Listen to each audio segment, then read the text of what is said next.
Hey,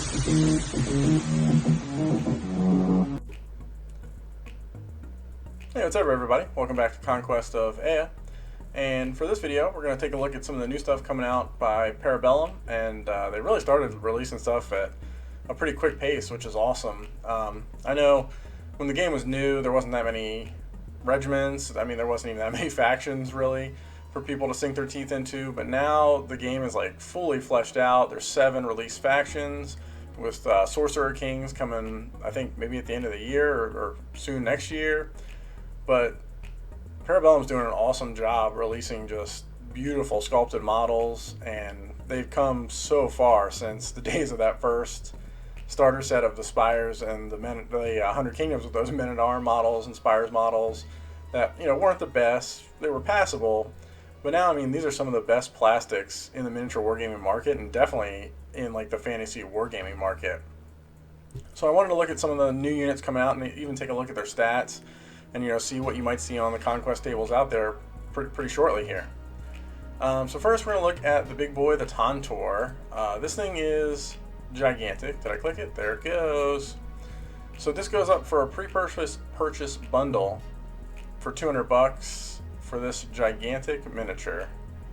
And you're going to get the Chieftain Rider with him, the Scenic Resin base, which is just, this thing's just on a monster base. I don't know how it's going to fit, but I mean, you can see its little legs there fitting on the monster base with little raptors and a bunch of stickers. So let's see if we can get a better picture of the old Tantor here with the rider and the little raptors. This thing is gigantic. We'll take a look at the stats in a second. It definitely lives up to the gigantic model. It's a beautiful centerpiece model. If you're like a really good painter and play Wadroon, this is definitely something you're going to want to have, you know, in your collection. So we pull up the stats for the Tantor. You can see you can go in the Chieftain's Warband, as well as the Matriarch Queen's Warband. So it comes in at movement 6, so it's not super fast. So it moves faster than regular infantry, so it won't have a trouble getting up the board, but it's not going to move across the table and like reposition itself during the game.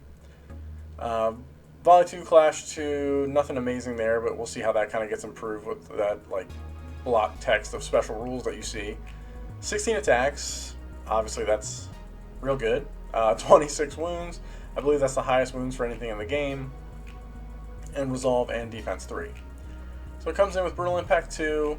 It gets 6 impact attacks when it comes in with that line breaker, which you're going to get on the impact, as well as the, is it Bellum March of Giants?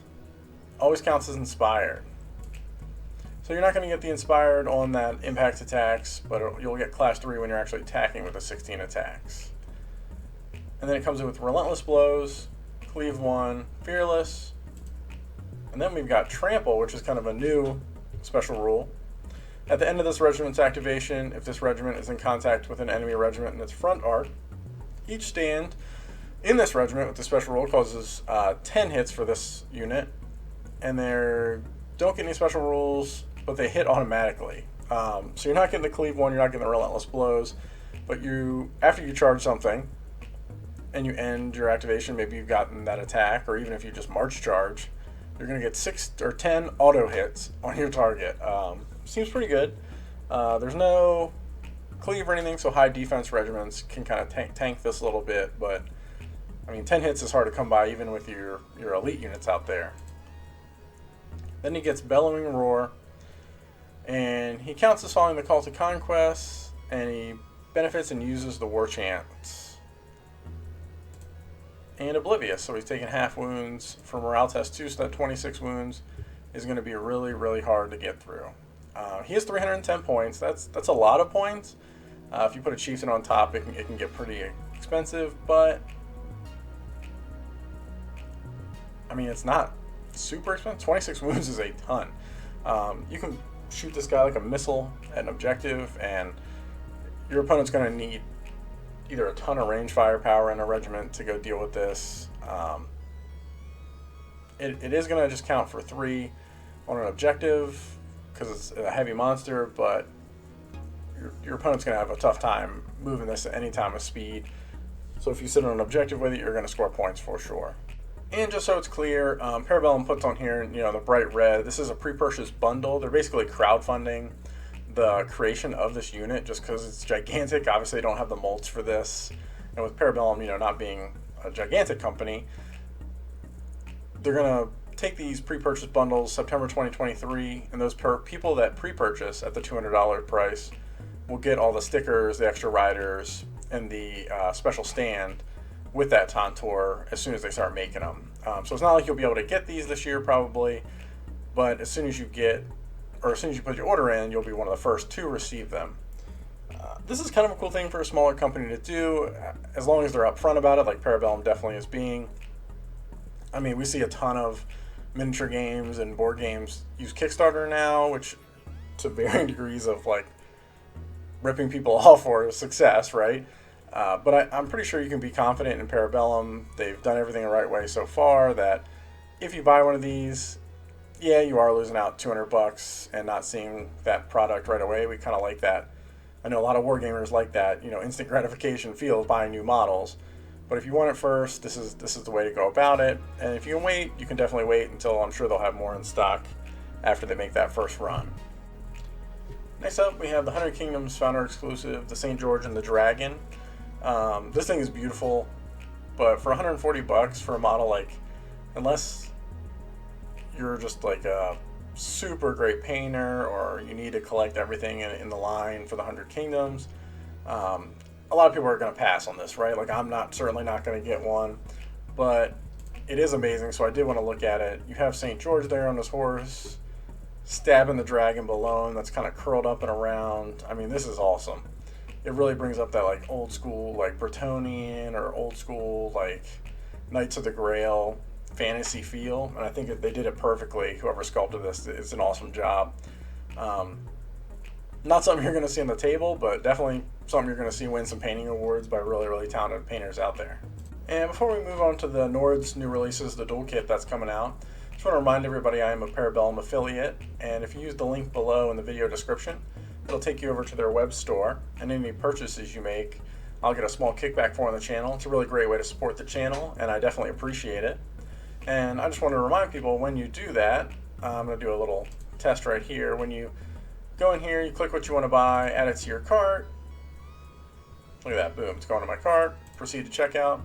Make sure you put, oh man, this is working out perfectly. Do you have a discount voucher? It's kind of hidden over here. Click it. And if you type in Conquest of Aya, and that's going to add you a 10% discount off. So as you can see, it worked right there. So just make sure you put it on there, the Conquest of Aya. That's going to take 10% off of your order, and again, the channel gets a small kickback, and I really appreciate it. If you're not looking to buy any models right now, or you already have the army, and you're one of those rare war gamers that only wants models that are already painted, and they don't buy more until they're painted, I don't know if that actually exists. If that person's out there, good for you. Definitely let me know in the comments. Then another great way to support the channel is just liking, subscribing to the videos, and watching the videos. Either way, we really appreciate it, and we're going to go back over to the Nords and take a look at those awesome Bears Arcs. Alright, so the Bears Arcs are coming out in a dual kit for the Nords. These guys look amazing. They're like berserkers, and they're kind of like the Varangian Guard, or like heavy hitters for the Nords faction, which I think the Nords have been desperately missing. Yeah, they have the Jotnars and stuff like that, but they don't really have regiments that hit super, super hard. These guys are going to come out on August 25th. I'm even reading it right here in front of me, and I can't get it right. August 25th. So you can pre-order now, and you'll get them then. And as you can see, these guys just look amazing with the purples and everything, with the double-handed axes. And we'll take a look at their stats here to see what they actually do on the tabletop. But you can kind of guess with those double-handed axes, they're going to have high cleave, and they might have some other special rules as well.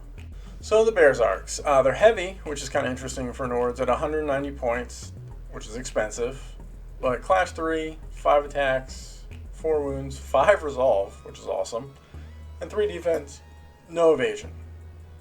So you can get them evasion with some spells and Nords, I believe with the Shaman, but that's not really probably where you want to be putting the spells. Just really rely on that defense and that 5 resolve, but more so rely on them just smoking anything they're going to charge. So a cool thing that they have, obviously the Cleave 2 line breaker is nice, but they have an officer, the Gothy, for 15 points, gets them blessed, which is awesome. Norse players knows how good blessed are with the Valkyries. It actually even gives them devout, so if you cast a pre-spell onto them, it gets 1 extra success, which is pretty cool. But really, that blessed is amazing for their attacks. And then they also have Bloodlust, which I think is super cool. So if you can charge an enemy, you make a resolve test, and if you fail, you have to charge them. You don't really get a choice. But if you pass, you can kind of act normally, which with Resolve 5, you'll be fine. You know, how many times are you going to roll a 6, right? But what this also does, and more importantly, they can charge when they come in from the round, they arrive for reinforcements. So with the new Conquest 2.0 rules, where heavies can come behind lights on turn 4 from the flanks if you've pushed up that far, you can really have a threatening flank charge of Berserks. You know, if your opponent, if it's a mission with objectives on the sides, or your opponent's putting light flanking units on the side, like mounted squires or something like that, and they've kind of gotten up in your lines, the Berserks can come on, you know, first or second activation, charge them, and then just hit them next turn, or hit them that turn when they charge. It's going to be so good that, you know, some opponents are going to forget, because a main rule of the game is you can't charge when you come in from reinforcements, and these guys basically just ignore it. I love it a lot. I probably wouldn't take more than the 3 stands with the Gothy, because you're getting pretty expensive. I would want a standard bearer too, I guess, to reroll charges, because I know how many times I need to reroll my charge roll. So I get that 220 points is very expensive, and these guys are not super tanky, so they need to really benefit off that charge off of the reinforcement lines. And next for the Northern line, we have the Ulfhedar. They're going to be in that dual kit with the Berserks, and they are just medium infantry with a ton of attacks. You can kind of tell that they've got more wolf skulls on their heads. You know, they're going to be a little quicker, and with those dual weapons, you can kind of tell they're going to be super just have tons of attacks. Not have super tons of attacks, but you know what I'm trying to say. And we'll look at their profile here as well. I also love this standard bear. I don't know if this is like wolf pelts or something. That is really cool with the human skulls. I can't wait to see this unit on the tabletop, so let's see what they do. So we can see here, these are 210 points at a medium unit. That's expensive, but we do get Bloodlust and Lethal Demise, which is pretty cool, and 8 attacks, but only 4 wounds, 2 defense, 1 evasion. These guys are like the definition of the glass cannon. Sadly, they have no cleave, but 8 attacks, and they can take the Gothy again to get that blessed, but they can also take a Savage to get them double time and flank. These ones are an interesting unit for me, just because I found, like with my Vanguard clone, just the regular Vanguard clones, that they have 6 attacks. You can get them to 7 attacks with the Assault Preceptor. They're kind of the same. They're mediums. They're even a little cheaper than these guys. And I find just a bucket load of dice at Clash 2, actually. So going up to Clash 3 for when you inspire and charge just doesn't do it in the Conquest meta that we see, like with the high defense Dweg, with Hunter King Knights out there, with the Phalanx from the city-states. Like, it just doesn't do. I mean, this is a ton of attacks, but those attacks really aren't going to get through, and for that 210 points just base cost, I would like to see the cost on these guys go down. So if you do get this dual kit, I'm definitely saying build the Berserks, because I like them way more. And last, we have the Wadroon Thunder Riders. They're orcs riding Triceratopses. Just buy them. That's all I should need to tell you, but they also have these cool hats. Oh, come on. There we go. They have these cool hats, the little sun hats, for the orcs riding the Triceratopses. I'm sold. This looks amazing. The more releases that come out for Wadroon, the more and more all-dino list you can go. Is it good? I have no idea. Does it look amazing on the tabletop? Absolutely. So let's take a look at the stats on these guys, and I really hope to see these on the table from the Wadroon player we have locally as soon as they come out. As you can imagine, being Triceratopses, they're here to charge stuff and get Impact 4 with that Trample 2, Line Breaker, Unstoppable, which is useful to help them reroll because they can't have a standard, and that Brutal Impact 2. So they're coming in at 250 points, which is real expensive for some heavy cavalry, but they do have 6 wounds, defense resolve 3, so they should stick around for a little bit. Move 6 isn't amazing for cavalry. They're pretty slow. Time is going to tell if these guys are tough enough to, nobody's going to let you charge these, charge clash with these guys, right? With the movement 6. They shouldn't anyway. So we'll see if these guys are tough enough to take a little bit of a beating before they can actually get in there and charge. I really like that trample keyword because that just means if you charge, brutal attack, and the activation with 3 Thunder Riders in contact with an enemy Regent, they're taking 6 auto hits. No need to roll for anything. They just take it. So it'll be interesting to see. I hope I see these on the table and I can form a better opinion about them. But right now I'd just be worried that they're not super resilient. But they definitely need to be dealt with if you have these in front of you. Don't let them charge things. So thanks for watching, everybody. And again, if you need any of this awesome new Conquest product, just use the link below in the description of the video. That'll take you over to Parabellum's web store. And use the code ConquestOfA at checkout. That's going to get you the 10% off as well. And we really appreciate it. Soon we're going to be doing some more unit reviews and some battle reports as well. And I've got 2 more games from that tournament I played in to cover as well. So there'll be a lot more content coming out soon. We appreciate you guys watching, and good luck in your Conquest games out there.